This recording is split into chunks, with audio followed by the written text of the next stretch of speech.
Hey guys, tonight we slip out of our modern kitchens and right into a smoky Viking longhouse, where the fire crackles, the mead flows, and the air smells like wet fur and boiled fat. You're not watching this feast, you're at it. You're cold, you're hungry, and you've just walked 2 hours through snow, ankle-deep mud, and what may have been sheep droppings to get here. Your reward? A banquet of... well, let's just say you probably won't survive this. So, before you get comfortable, take a moment to like the video and subscribe, but only if you genuinely enjoy what I do here.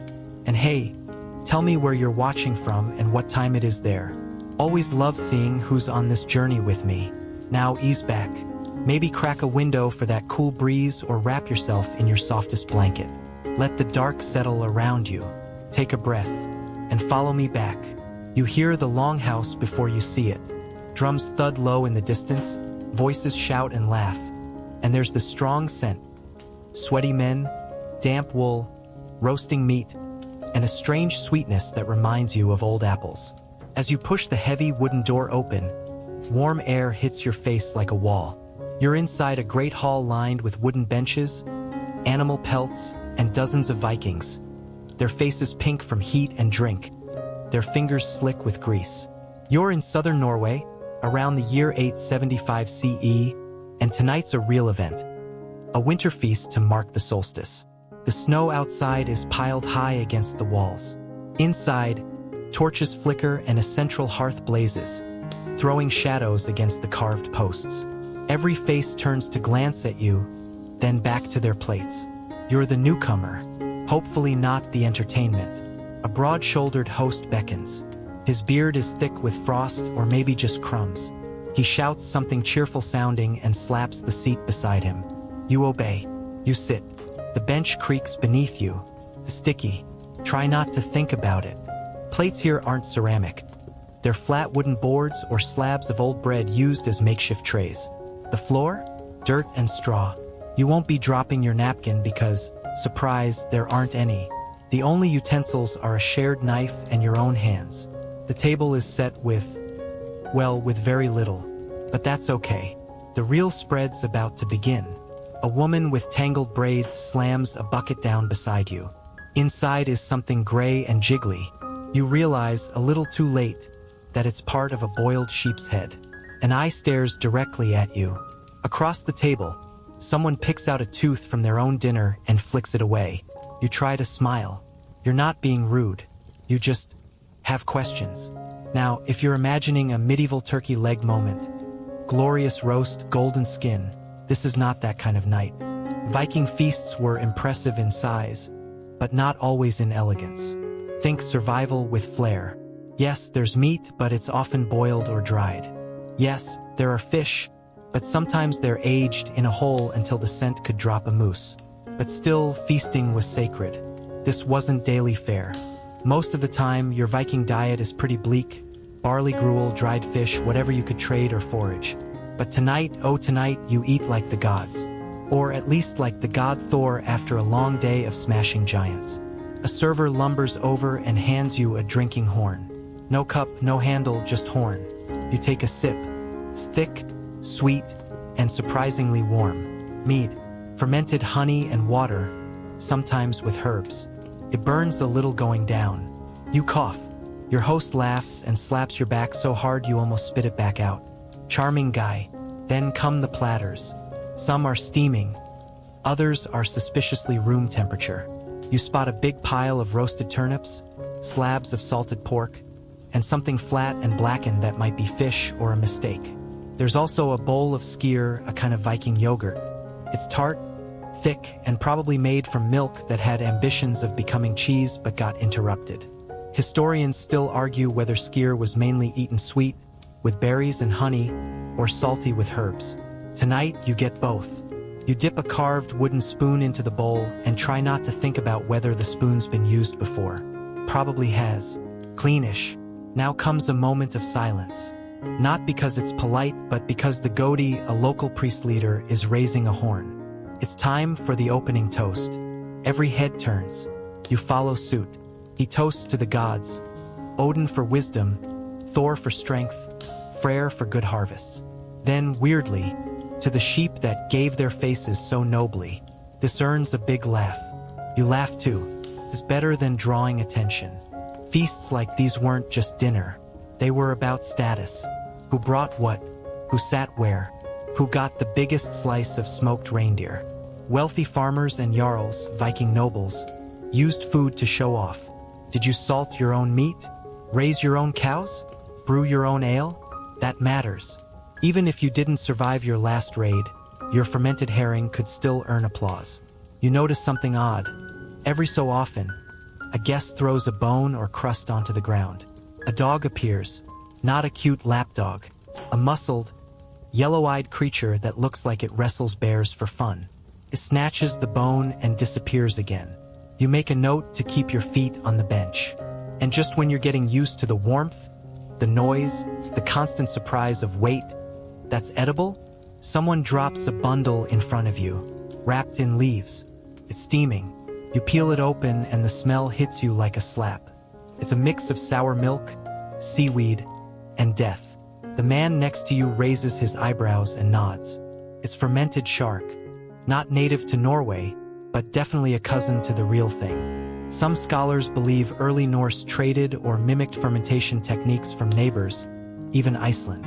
They'd bury shark meat, let it rot for weeks, then dig it up and call it food. Some say it's a delicacy. Others say it's a dare that got out of hand. Either way, it's in front of you now. You try a nibble. Your tongue goes numb. Not figuratively, genuinely numb. You chase it with mead. The numbness spreads. Good news. You won't taste much else tonight. Bad news, you might not taste anything for days. Your host seems pleased. He calls you soft belly, but he means it affectionately. Maybe. You're not sure. You smile anyway. There's music now, harps, drums, a bone flute that sounds like someone moaning into a pipe. The rhythm is wild, offbeat. Someone starts pounding on the table. The mood shifts, people rise, shout, dance. You see two men arm wrestling over a slab of goat ribs. A woman wearing antlers on her head serves up something from a pot that looks like lumpy porridge and smells like burnt leather. You're full, or confused, or both, but the feast isn't over. A drunk man falls onto the table beside you and throws up his arms. Best night of the year, he slurs, spitting barley as he shouts. And wait till you see breakfast. You try not to look alarmed. Above you, smoke curls into the rafters. You spot hanging herbs, smoked sausages, drying fish. It's a kitchen and a storage room and a theater all in one. Someone tosses a handful of juniper berries into the fire, and the air suddenly smells fresh and piney. A little mercy for your poor modern nostrils. You lean back, the bench creaking beneath you, your stomach somewhere between ecstasy and rebellion. And yet, this is just the beginning, because next they hand you another horn. And this one's not mead. The horn in your hand is heavier this time. You squint down into it.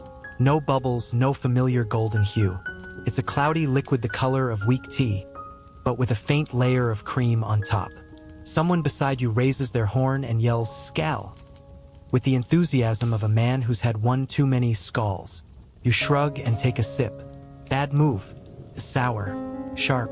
Your mouth puckers instinctively, like you've bitten into a lemon made of goat's breath.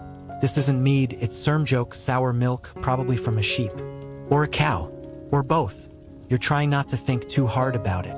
The good news? It's full of probiotics. The bad news? You've just taken down a gulp of something that was probably left out in a smoky corner for weeks. Across the table, an older woman chuckles at your expression. Too soft, she says in Old Norse, probably. She tips her own horn back like it's apple juice and smacks her lips with satisfaction. Viking drinks were inventive.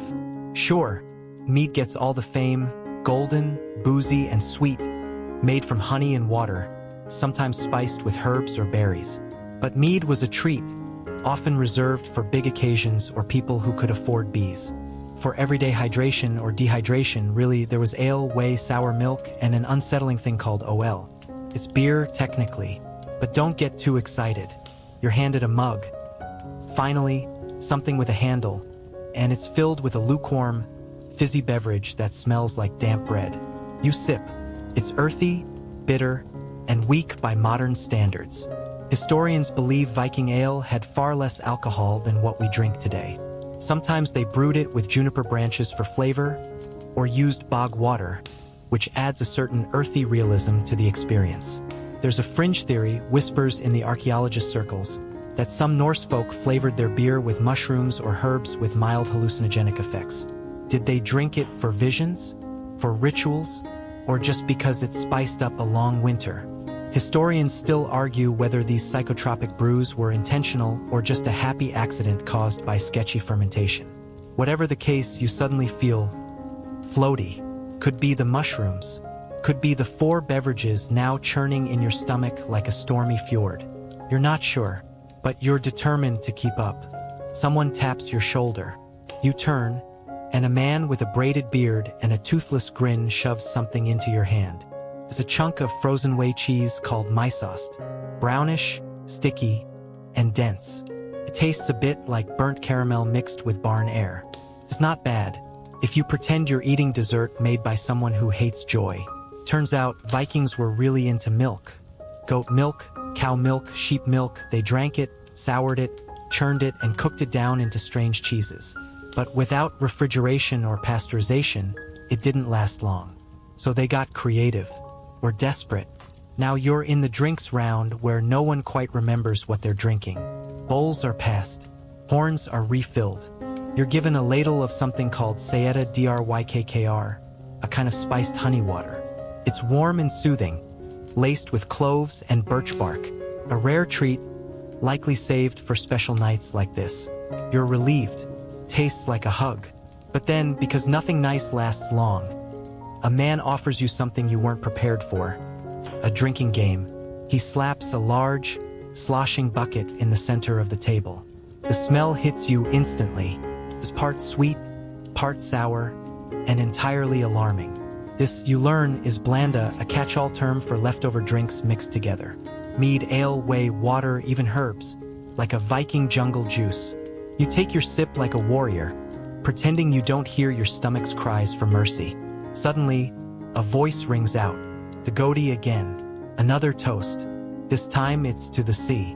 To the gods who bring fish. To the waves that crash. To the storm that swallowed Jarl Eirik's cousin but not his boots. Everyone laughs. You raise your mug, trying not to sway. It's worth noting, these toasts weren't optional. Toasts were sacred. You were expected to drink in honor of each one, even if it meant passing out by the 7th. Failing to drink?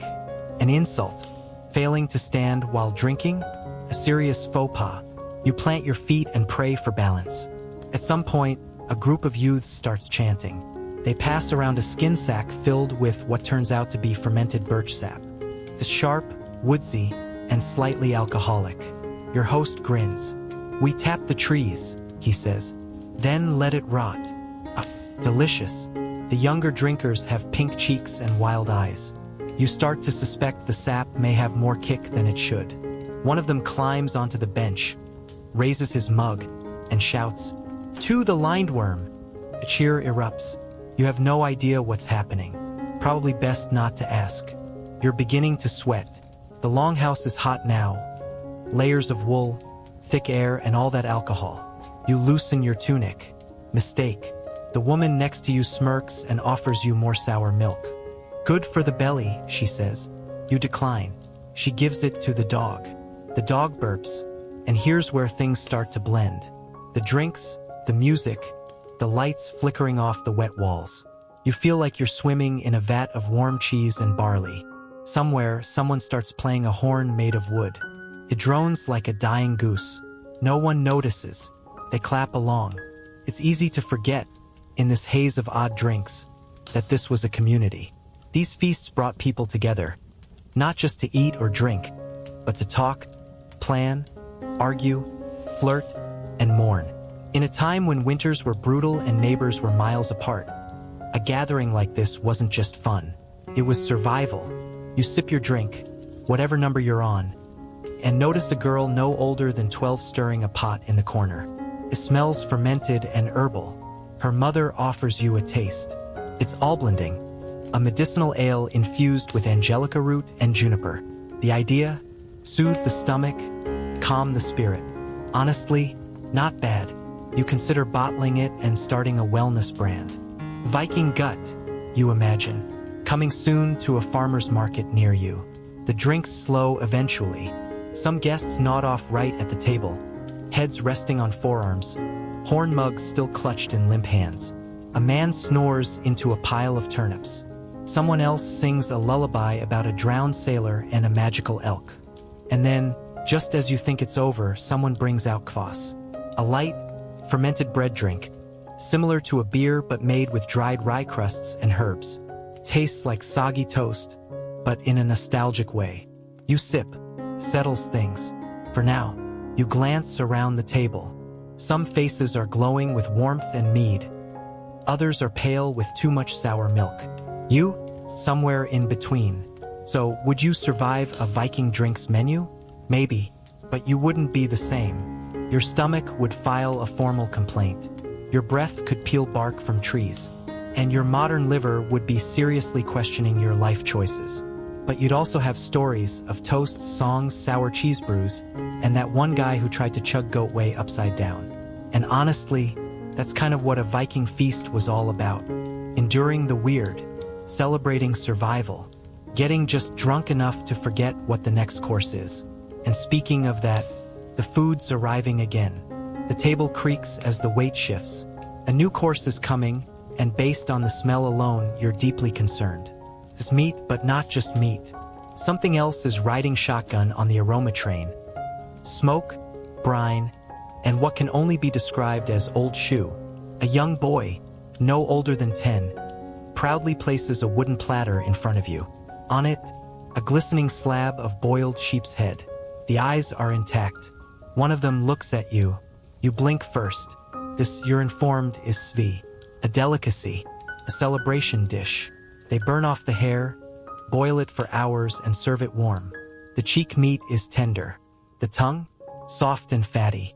The eye, a texture challenge for even the boldest eater. You look down at your own bowl. There it is, half a face, steaming gently, as if exhaling. It would be rude not to try. You prod at the meat with your knife, which is also your spoon, your fork, and your butter spreader.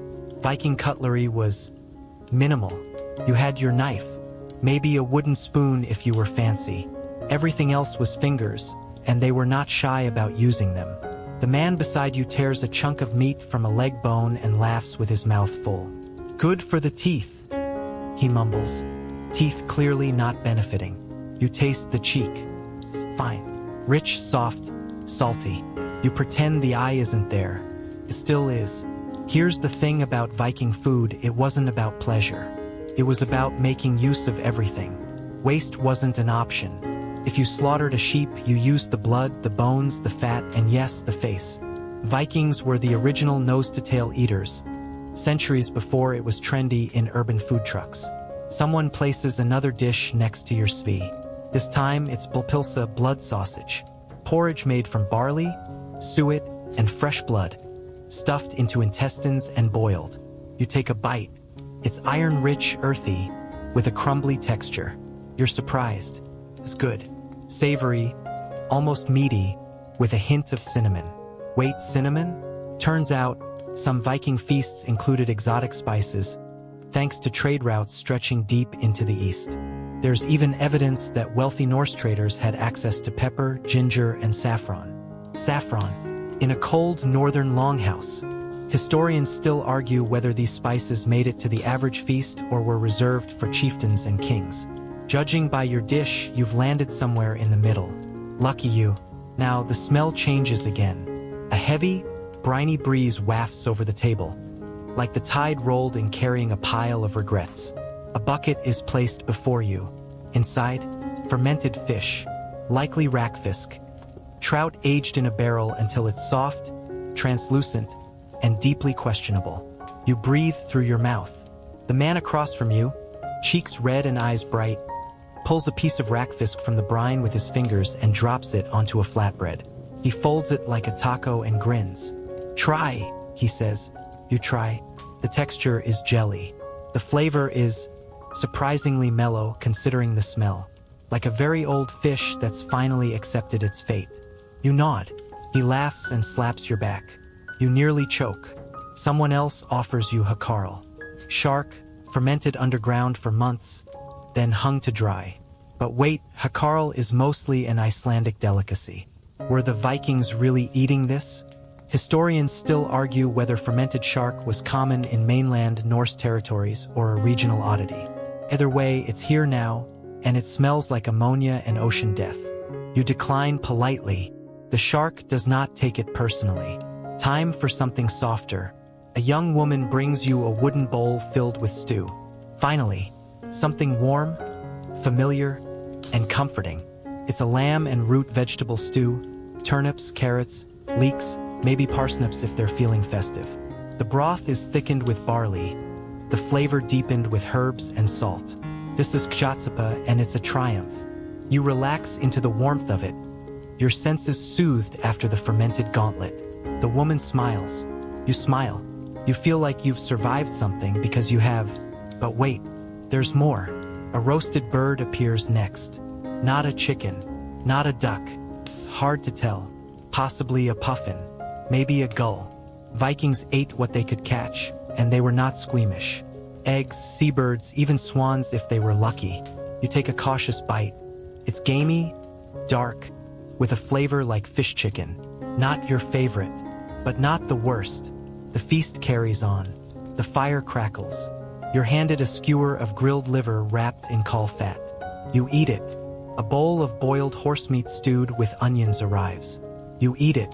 Someone slips you a strip of dried seal jerky. You eat it. You stop asking questions. Somewhere in this carnivorous marathon, the music returns. Pipes and fiddles, drums made of stretched skin, voices rising in a rhythm that feels ancient and contagious. You start tapping your foot. You don't mean to, but the beat gets inside your bones. There's a pause as the next dish is brought in with reverence. It's a large flat cake, baked on a stone, covered in butter and herbs. Flatbread, thin, crackly, barely salted, but a perfect partner to everything on the table. You snap a piece and mop up the stew juices. Heaven. Someone passes you another bread, thicker, darker, more serious. It's rugbrod, rye bread made with sourdough starter. It's dense enough to stun a bear. You bite in. Tangy, chewy, and excellent with the butter that's so yellow it's almost orange. Probably churned by hand earlier that day. And then comes the test. A jar is opened. You gag a little just from the smell. It's súrsmjólk, fermented herring. Wait, isn't that Swedish? Yes, technically. But similar fermented fish dishes existed across the Norse world. This one is violent. The smell punches your soul. Someone dares you. You take a bite. You regret everything. Still, not all was meat and madness. Vikings also loved their grains. They ate porridge made from barley, oats, and rye, sometimes sweetened with berries or thickened with animal fat. One is passed to you now. It's warm, nutty, and surprisingly comforting. A much-needed break from the carnivore club. You glance around.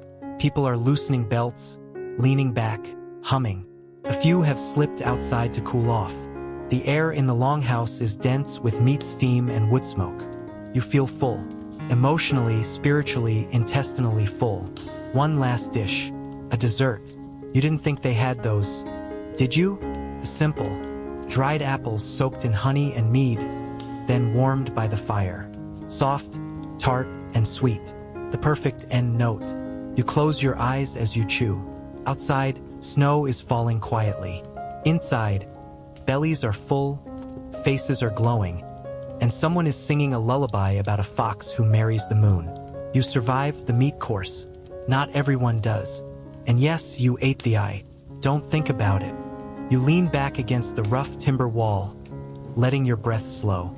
Somewhere in your stomach, a minor rebellion is being planned. Mead, sour milk, fish, and sheep head, it's a volatile alliance. You take a moment, palms against the grainy wood, and remind yourself, this isn't just dinner. It's ritual, culture, proof that you're still standing barely. But your rest is cut short. A low, rhythmic thudding begins. like someone stomping a boot in slow motion. Then another joins. Then another. All at once. The room pulses with a drumbeat made from feet alone. The man nearest the fire stands, holding a large wooden bowl above his head, his voice booming into the smoke-swirled rafters. You catch a few words: Thor, blessing, bones. Everyone answers him with a cheer, and suddenly you're pulled into something less about eating and more about proving yourself. This is the challenge round. Remember that idea of feasting as survival? Here's where it gets literal. The Vikings loved tests of strength, bravery, and endurance, even at the table. A feast wasn't just to fill your belly. It was a stage, a proving ground. And what better way to test courage than with foods that walk the line between curiosity and cruelty? First up, the marrow game. You're handed a long, freshly split femur, likely cow, possibly horse. The inside glistens with pale, fatty marrow. Your task? Extract it using only a small, flattened stick. Slippery, warm, and jiggly. The guy next to you pops the whole thing like a shot of bone jelly and winks. You poke cautiously. It slides into your lap. Strike one. You try again, finally managing to scoop a bit into your mouth. It's rich, like butter that dreams of becoming meat. The flavor coats your tongue, and your body seems unsure whether to lean in or shut down. Next up, boiled lungs. Yes, lungs. They're sliced into gray, rubbery squares and served lukewarm. You chew. It's like trying to eat a damp sponge with the flavor of cooked balloon. Someone explains that lungs were considered light meat, good for those recovering from battle wounds. You nod, chewing politely, wondering if your taste buds will ever forgive you. And now, the real test. A small, covered pot is placed before you. A boy lifts the lid dramatically, and steam bursts forth with the unmistakable scent of aged cheese and ammonia? This is harfisker, dried fish, served with butter and something known as skiergamalt. It's old skyr, very old, possibly from last year, maybe the year before. Vikings didn't throw things away. If dairy went sour, they just leaned into it. Butter too. Súrsmjólk, they called it sour butter. You spread it on the fish like fear. Crunch. Chew. Swallow. Survive. You're beginning to understand. This isn't just a meal. It's a filter. A sorting hat. Can you handle the reality of Viking life? Or are you just a tourist in tunic cosplay? Someone hands you a boiled sheep's testicle. You lock eyes with him. He nods once. You nod back. It's not about flavor anymore. It's about honor. You eat the testicle. You're still chewing when another guest proposes a drinking challenge. It's not about quantity this time, it's about timing. A large horn is passed around, and everyone must drink for the length of a song. If you stop before the final note, you owe a favor. If you last, respect, and maybe a second helping of dried reindeer heart. That's not a reward, by the way. You tip the horn. The song begins. It's a dirge. Slow. Haunting. 12 verses. The mead is heavy, and halfway through, your arms are shaking. The boy next to you chants encouragement in Old Norse. You don't understand the words, but the sentiment is clear. Don't be the weak link. You finish. The table roars. You're drenched in sweat, but your place here just solidified. Even the dog wags its tail in approval. You reach for a handful of roasted barley to soak up the mead storm inside you. Crunches satisfyingly, bland and grounding. Now comes the storytelling round. Not every Viking was a warrior. Some were poets, skalds who wielded words like swords. After the most intense parts of the feast, where stomachs teetered and knees wobbled, the mood would shift to something slower, richer. A story told well could win as much fame as a battle fought bravely. An elder stands, his hair white, his tunic stained with broth and honor. He lifts his hand for silence. The hall obeys. He begins. It's a saga, long and winding, of a woman who outwitted 3 berserkers using nothing but wit, a cloak, and a vat of boiling ale. The crowd hangs on every word. You don't understand all of it, but the rhythm, the rise and fall of his voice, the way even the wind seems to hush for him, it's mesmerizing. When he finishes, The hall claps not with hands but with mugs thumped against tables. Then the challenge passes to a girl, no older than 15, who sings a song about a fox who steals Odin's beard and hides it in a tree. It's funny, bright, and a much-needed break from the fish punch of the last hour. You're encouraged to share something too. Tale, a joke, a song. You hesitate, modern stories feel out of place. But you remember one about a friend who once microwaved an egg in its shell and painted his kitchen in yolk. You pantomime it, and laughter erupts. One man nearly chokes on his blood sausage. It's not always about tradition. It's about connection. And laughter is universal. As the fire dims to embers, a quieter competition begins. The stare. Two men lock eyes. No blinking, no smirking, no flinching. The first one to look away has to eat the pickled fish bones. It lasts 9 minutes. You're told that in some households, these games went late into the night, testing endurance, wit, even luck.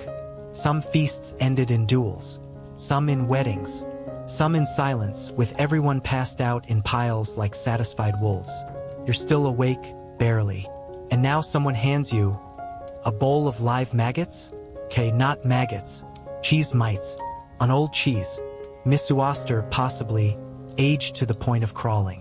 You stare at it. It stares back. You tap out. Even Vikings had limits. You've earned yours. But before you rest, one last honor. The Verschorn, the final horn. Passed from the host, it carries a blend of everything: mead, herbs, honey, maybe some blood, maybe not. The symbolic. You drink to close the night, to seal the bonds formed in meat and madness. You raise it slowly. Drink deeply. Let the warmth sink in. You made it through the gauntlet. You're bruised in strange ways, slightly pickled, a little high on sour dairy, but alive. And tomorrow, when you wake up next to a pile of strangers, clutching a dried puffin wing like a teddy bear, you'll know this: you survived the Viking challenge round. And no one can take that from you. The longhouse breathes with sleep. You sit still, heart slowing, body sinking. Around you, warriors snore like thunderclouds. Someone is mumbling to a dream. A bowl rolls off a bench, clunks gently, and no one stirs. Then, before you even feel the cold, you hear the horn. Not the drinking kind this time. This one's sharp, urgent, and outside. A signal. You don't know what it means, but your body knows it means move. You rise, bones creaking, joints full of fermented dairy and questionable bravery. Several others do the same. Blankets are shrugged off. Cloaks are grabbed. No one speaks. And now you're outside. It's not quite dawn. The sky's a bruise. Ink blue and gray with the faintest orange bleeding through the east. You see your breath thick as dragon smoke. Feet crunch over frost-hardened grass. Then you realize this is no emergency. It's the morning after, and you've been drafted for foraging. No feast works without the unglamorous follow-up. Cleaning, gathering, preparing for the next one. This, too, is part of surviving the Viking world. Not just the wild indulgence, but the rhythm beneath it. A woman with a woven basket and the firmest glare you've ever seen gestures for you to follow. She doesn't look hungover. You don't understand how. Maybe she sweats out the mead through sheer willpower. Your group splits. Some head for the stream to gather water. You're sent into the woods. It's beautiful. Sharp air in your lungs, pine and moss in your nose. The world is all breath and bark and bird calls. You follow a narrow trail, still muddy from yesterday's rain, boots slipping as you dodge roots. First task, gather mushrooms. Now, Vikings knew their fungi. They had to. A wrong choice meant hallucinations or death. You're shown the good ones. Golden chanterelles, spotted parasols, something called birch boletes. Then the woman points at a red-capped mushroom with white dots. Only for warriors, she says, grinning. It's Amanita muscaria. Beautiful, toxic, hallucinogenic. Historians still argue whether berserkers actually used it before battle, slipping into a trance-like rage. Some say it was just folklore. Others point to vivid descriptions of mad courage and froth-mouthed fury. Either way, she picks it carefully and pockets it, just in case. Next, herbs.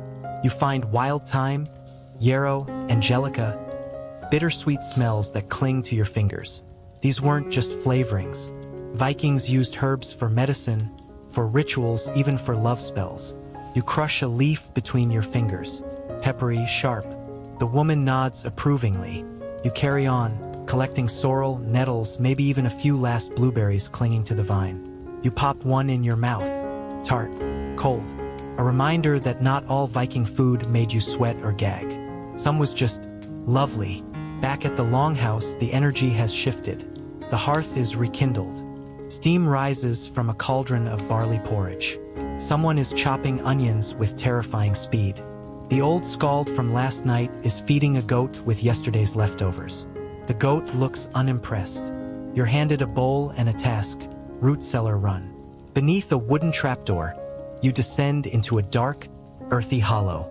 The air changes instantly, damp, cold, rich with potato and beet and the kind of must that feels like breathing history.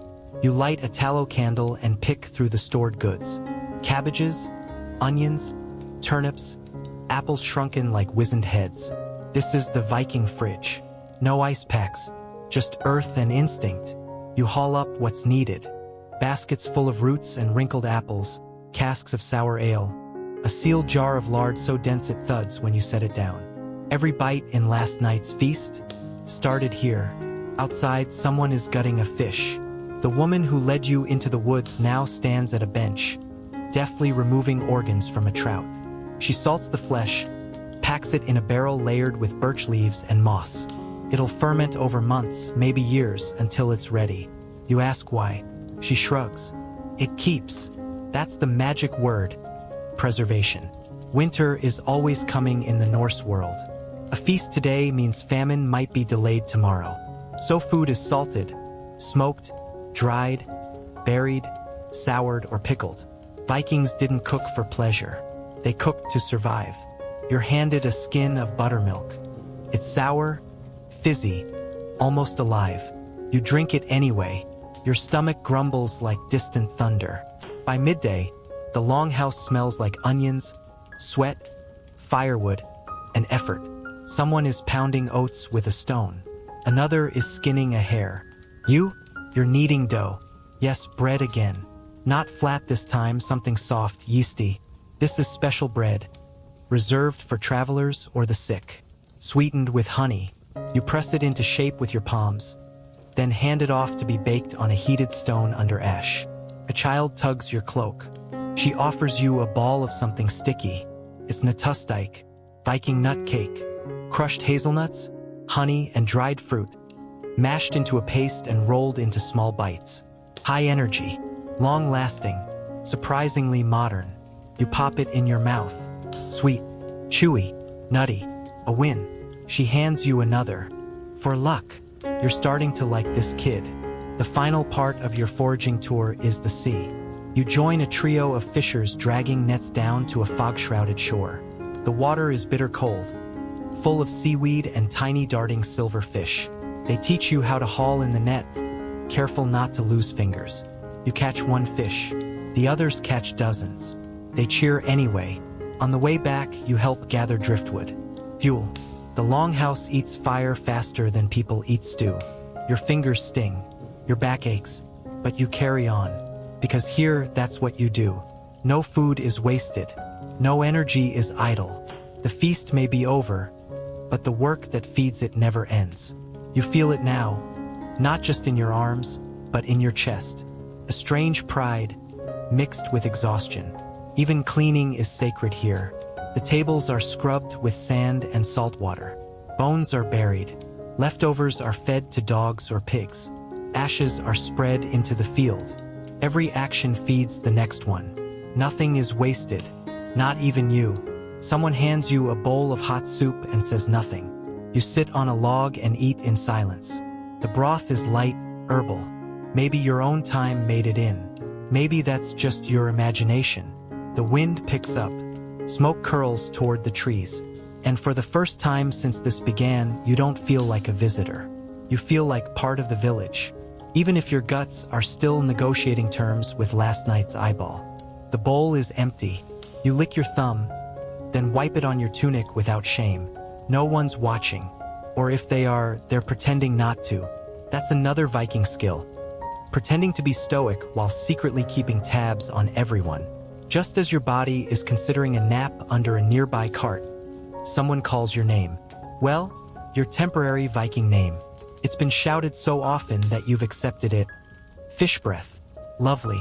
You're beckoned toward the edge of the village where a group is assembling around a cart. Inside it, fermentation barrels, covered in dried pitch, and whatever's in them is sloshing like it's trying to escape. That's right. You're about to meet the most notorious dish in Viking cuisine. And it starts with a smell. No, presence. As the first lid is lifted, a wave of odor hits your face so hard you take a full step backward. Your nose wrinkles. Your eyes water. You taste it more than smell it. The sharp, sour, somewhere between vinegar and death. Someone nearby casually eats a pickle. You try not to punch them. This is hákarl, fermented shark. And yes, you're going to eat it. But before that, a quick science lesson. Greenland shark flesh is naturally toxic. Left raw, it can cause drunken-like hallucinations or worse. But Vikings found a way to make it edible, sort of by burying it underground for weeks or months, then hanging it to dry. Some say it originated in Iceland. Others argue its roots trace back earlier, perhaps in seafaring Norse who discovered survival sometimes required innovation. Historians still argue whether hákarl was a true Viking-era dish or a later Icelandic evolution. But fermented fish in general? Oh, that was definitely real. So was fermented seal, fermented trout, even fermented porridge. Fermenting wasn't a trend. It was necessity. You're handed a cube. It's beige, waxy, suspiciously jiggly. You close your eyes. You bite. It's like chewing a piece of urinal cake marinated in cleaning fluid. But if you pretend it's cheese, you can almost survive it. Someone claps your shoulder. Another hands you a shot of Brennivin, anise-flavored spirits. You gulp it. Eyes water again. Welcome to the club. You notice a curious trend. The stronger the food, the louder the laughter. Vikings respected stomachs made of iron and taste buds of steel. To eat something disgusting without flinching? That's valor. Another dish arrives. It's a jar of pickled ram's testicles. Yes, again with the testicles. Only this time they've been cured in whey and brine and left to age for, you don't want to know how long. A man with 3 missing teeth scoops one out and bites it like an apple. He grins at you. You suddenly understand where your Viking name came from. You try it. Not awful. Chewy, salty, earthy. Texture of calamari with a hint of old socks. You survive. Next up, blood pudding. At least this one looks normal, dark, sausage-like, often fried or boiled. Made from pig or sheep blood mixed with barley, fat, and spices. You've heard of it before. Still eaten in parts of the UK and Ireland today. But Viking style is chunkier, grainier, sometimes boiled in animal stomachs. You get a slice with a smear of lingonberry jam on top. That helps. Kind of. The sour-sweet fruit cuts the iron taste. It still feels like someone is yelling, "Iron!" directly into your bloodstream. You're sweating again. A child offers you a hard little cake, stone bread, baked until it's nearly indestructible. It was often kept for travel or dipped in broth to soften. You knock it on the table. It echoes. You try to bite it. You fail. Someone hands you a dagger. You saw off a corner. Chew. Swallow. Celebrate. There's a certain joy in surviving the indigestible. Even the drinks follow this philosophy. You're poured a cup of mice dricker, a drink made from leftover whey. It's tangy, slightly fizzy, and possibly still fermenting. Served cold, it feels like something that would clean your pipes rather than quench your thirst. Then comes mjad again, but this time with herbs. Vikings didn't just drink mead straight. They infused it with wild flavors. Mugwort, juniper, bog myrtle, even wormwood. Some mixes were for healing. Some were for less medicinal goals. You sip a herb batch that tastes vaguely like liquid forest floor. Someone starts playing music. A simple tune, just a bone flute and a drum. You hear stomping again, then clapping, then a song in a tongue you don't quite know but feel in your bones. The people begin to dance. circle dances, line dances, chaotic pairs trying to mimic birds. And here's the thing, most of them are still chewing.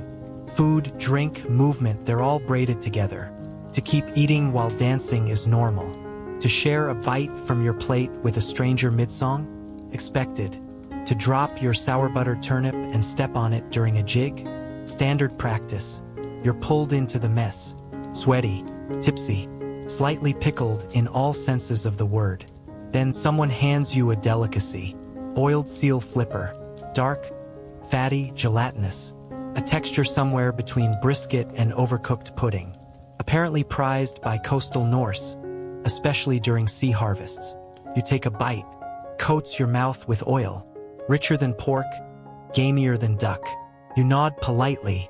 You chase it with another sip of seaweed mead. You hear a merchant bragging about the spices he brought from a far-off trade, cinnamon, maybe, or cardamom. Spices were rare, treasured. Most Viking food was bland by modern standards, but occasionally, a well-traveled trader would bring back treasure for the tongue. You glance around. No cinnamon here, but someone does have a pinch of dried mustard seed. You sprinkle it on your seal bite. Not bad. Your host, beard like moss, eyes like frost, raises a hand.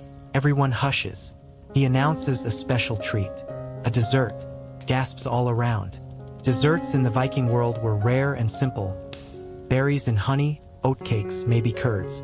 But this is honeycomb, raw and dripping, served on flatbread with crushed nuts and a smear of smoked fat. Yes, fat. You take a bite. Your brain sings. Crunchy, creamy, salty sweet. This finally is a dish that doesn't fight you. It hugs you. It tells your digestive system it'll be okay. Maybe. You close your eyes. You drift until someone passes you a tiny, curious jar. What's in it? Seaweed paste, laced with herring oil, used sparingly like a relish. You dab it on your bread. One bite, and suddenly your dessert is angry. But you manage, just barely. You've tasted nearly everything now, from the cow's knees to the sea's shadow. Every bite tells a story, and every story is a survival. Even when it's fermented beyond recognition, your tongue is still unsure how to feel. It's had honey, fat, vinegar, blood, and shark ammonia all within 1 hour. It's questioning its life choices. You pat your belly in solidarity. You're both doing your best. The feast at last begins to slow. Dishes are scraped clean, tongues are wiped on sleeves, and everyone leans back with that half-glazed, full-bellied Viking look of victory. There are burps, thunderous, proud, and a couple of groans from warriors now lying flat on the packed earth floor. One has rolled under a bench and appears perfectly content to never come out. But your night isn't over. Not quite, because now comes the boasting. You've seen hints of it already. A shouted tale here, a dramatic gesture there. But now the entire longhouse settles in, refills their horns, and eyes each other with that particular glint. Half competition, half camaraderie. It's time for flighting. Think rap battle, but with more fur. Flighting was the Norse art of poetic insult, a verbal duel. And yes, you're dragged into one. Not immediately, first you're an observer. A skinny boy challenges a toothless elder. The elder rises, sways slightly, then launches into a string of verses that would make your grandmother weep. He accuses the boy of cowardice, of sheep theft, of somehow smelling like wet seal. The boy replies in kind, mocking the elder's baldness, his goat-like voice, and his legendary inability to catch fish without crying. It's savage, it's hilarious, and best of all, it rhymes. Historians still argue whether all Viking communities practiced flighting in the same way. Some claim it was mostly an aristocratic sport. Others insist it reached every village and feast. But what's clear? Vikings valued wit as much as weaponry. You laugh, a little too loud, which earns you a challenge. A short woman with arms like tree trunks and a braided beard marches over and slams her drinking horn beside you. She shouts something that translates roughly to, "Your face looks like a boiled turnip." The crowd cheers. You panic, but you try. You stand, clear your throat, and declare that her breath smells like hákarl left in the sun. A bold move. Silence. Then laughter. Someone pounds the table. The woman slaps your back so hard your lungs dislodge. You're in. Round 2. She calls you a fish-brained mead sponge. You call her a battle pig in a leather skirt. The room howls. More insults fly. Some clever, some deeply questionable. You manage a rhyme about her fists and fish guts that earns you a standing ovation. It's exhausting. It's fun. It's somehow more intense than eating ram parts. After flighting, the tone softens. The old scald, the one who poured mead down your back earlier, begins a tale. His voice changes. It drops lower, pulls slower, like warm honey. He speaks of gods and giants, of fire and ice. He tells of Odin's wandering, of Loki's mischief, of Thor's hunger that once emptied a giant's pantry in a single sitting. That part gets a laugh. You watch faces around the room. Children wide-eyed, warriors nodding, elders mouthing along. These aren't just stories. They're anchors. They bind this place together. You hear the one about the squirrel that runs up and down Yggdrasil, the world tree, spreading gossip between realms. You like that one. A Norse cosmic messenger and a nosy squirrel. Classic. Suddenly, a bowl is passed to you. Inside, smalahove. It's a sheep's head. Boiled. Split in half. Tongue still in. Eye intact. You pause. You already survived testicles. What's one more extreme dish? You take the tongue. Chewy, mild, surprisingly good. The eye? It stares back. You close your eyes and pop it in. It's gelatinous, slightly rubbery, doesn't taste like much, but the texture is memorable. You nod, pretending to savor it. Someone winks at you. A child nearby mimics gagging. You wink back. This feast is about respect as much as consumption. To eat the lesser parts shows gratitude, resourcefulness. You don't just honor the animal. You prove you're part of the tribe, even if the eye squishes. Now someone rolls in a barrel. People cheer. It's not food, it's súrsmjólk. You recognize that phrase from earlier. Sour ram's testicles. Fermented. You politely decline. The woman who flight you earlier gives you a nod. That's acceptable. Once you've eaten the eye, you've earned a pass or two. Suddenly, everything stops. A horn blows. Not loud, long and low. Everyone quiets. A blessing. An old woman stands. She lifts her hands, chants in a tone that sounds older than the stones beneath you. Her words are about the harvest, the ocean, the ancestors, about meat and mead, about memory. You feel it settle in your bones. The feast, after all, is not just about food. It's communion with the land, with the dead, with those yet to come. Everything you've eaten was once hunted, grown, stored, prepared. Each bite had a path, each ingredient a story. You're full, but not just of food, of the people, the songs, the wind outside, the smoke curling upward, the stories you've joined. Then a final surprise. Someone wheels out a flat stone tray. On it, small, delicate cookies, oatcakes shaped like suns, moons, and hammers, baked with barley, honey, and the tiniest hint of apple. A festival treat. You eat one. Sweet, simple, warm. A child crawls into your lap and immediately falls asleep. You don't know whose child. No one seems concerned. You wrap your cloak around them, around yourself, and just sit. The fire is lower now. Coals glow. Someone plays a soft melody on bone flute. A dog snores near the door. People are dozing in chairs, slumped against beams, curled near benches. Bellies full, faces flushed, and still your tongue tastes stories. The firelight flickers softly on the walls, casting long shadows that dance like ghosts of ancient tales. You shift the sleeping child gently in your arms, careful not to wake them. The longhouse hums with quiet murmurs and the faint rustling of woolen cloaks as the Vikings settle deeper into the night's warmth. Your mind drifts back to the foods you've tasted tonight. The sour sting of fermented shark, the chewy blood pudding, the slippery sheep's eye. Each bite was a step into a world far removed from your own, yet somehow intimately connected through the simple act of sharing a meal. You realize that Viking feasts were never just about the food. They were about survival, community, and identity. In a land where winters could stretch on forever, where the sea was both giver and taker, food was a story of resilience. The next dish brought before you is a platter of smoked fish, herring, trout, and even eel, all hanging in thin strips that glisten in the firelight. You bite into a piece of smoked herring. The smoky flavor fills your mouth, carrying with it whispers of ocean waves and salty breeze. It's rich, oily, and surprisingly delicate. You notice an elderly man nearby expertly carving a chunk of cured reindeer meat. The air carries a scent of pine and earth, mingling with the sharp tang of smoke. Reindeer meat was prized for its toughness and flavor, especially during winter hunts. You wonder briefly if the man's hands ever tremble during the long, dark nights, or if the warmth of the feast keeps the cold at bay. Historians still argue whether Viking settlements cultivated reindeer or relied solely on hunting wild herds. Some say the domestication of reindeer was a later Scandinavian development, but others point to evidence of managed herds dating back centuries.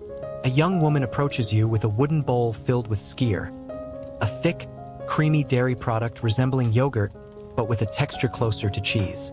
It's tart and smooth, flavored with wild berries picked fresh that morning.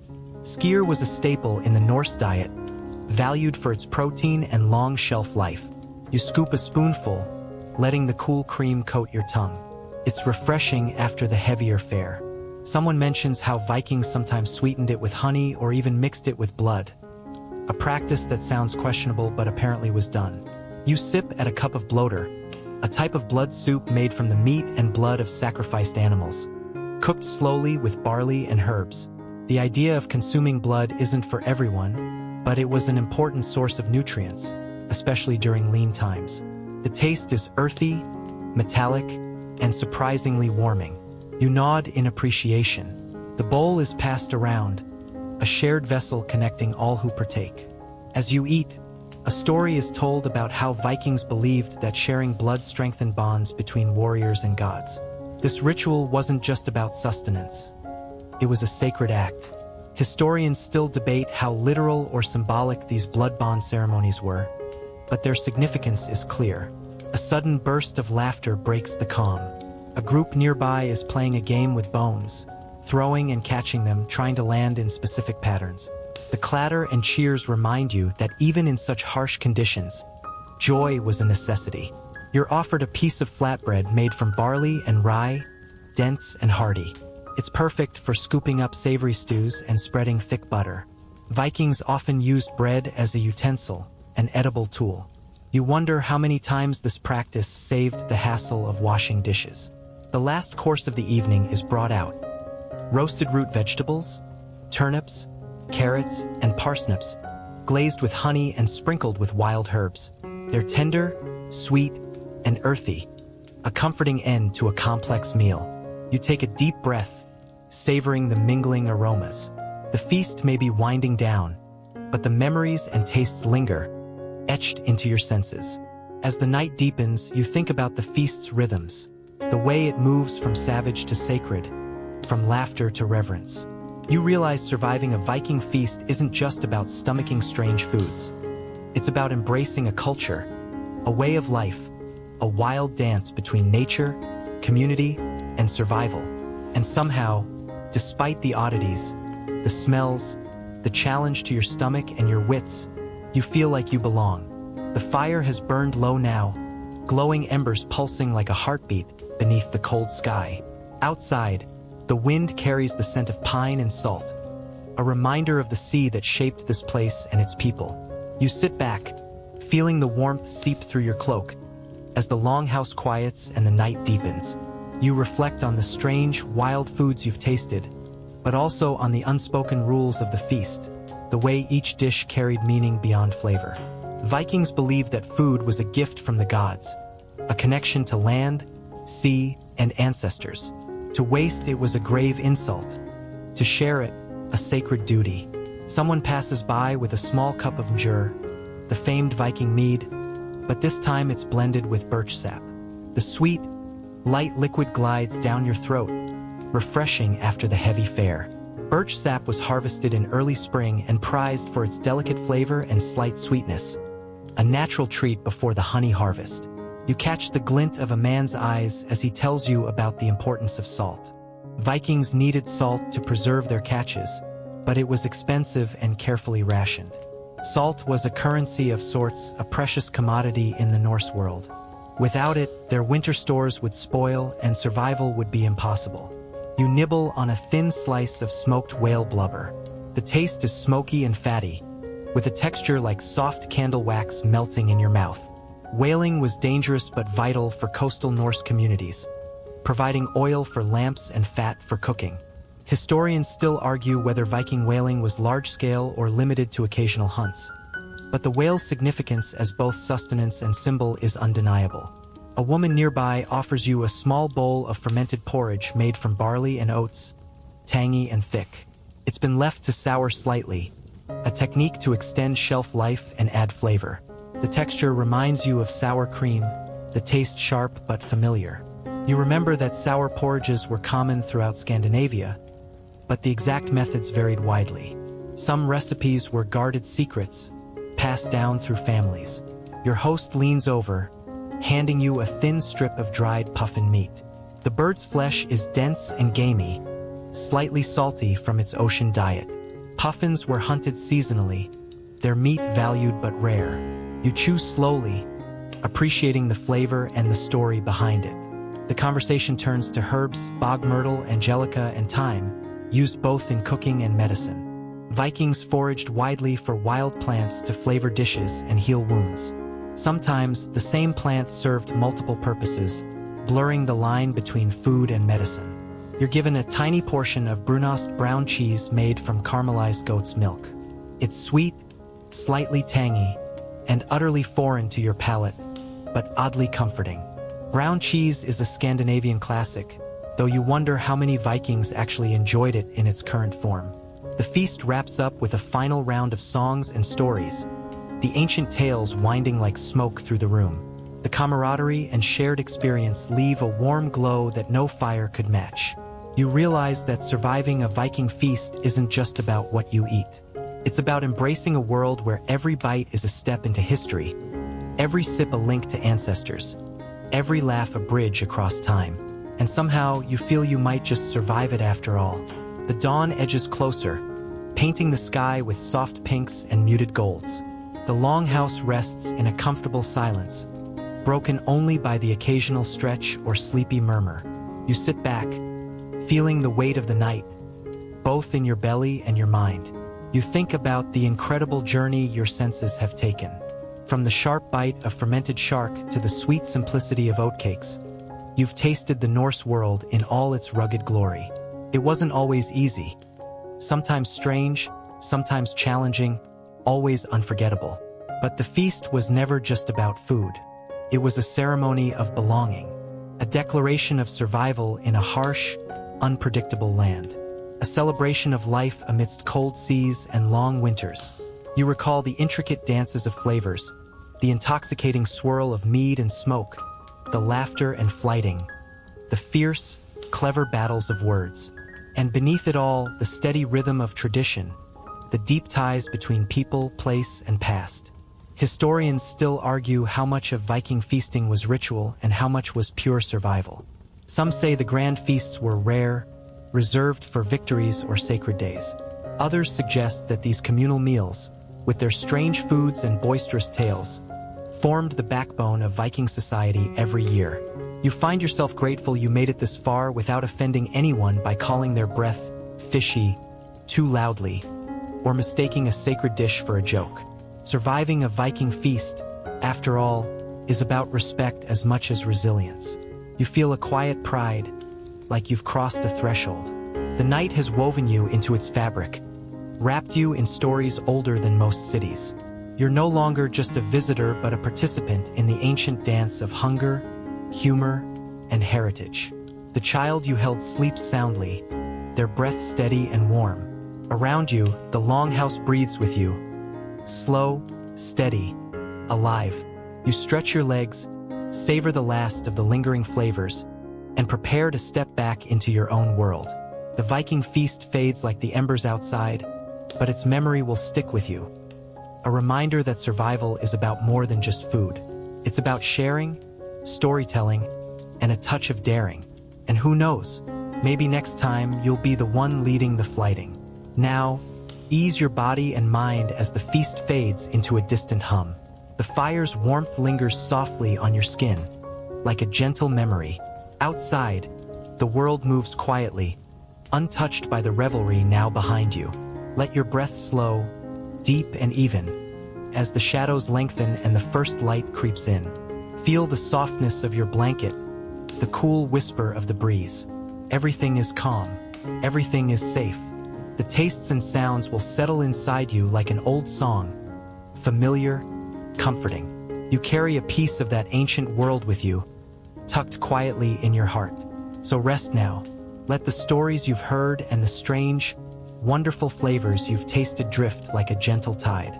And when you wake, may the spirit of the feast stay with you. A quiet strength, a reminder that even in the wildest times, connection and courage endure. Good night, sweet dreams.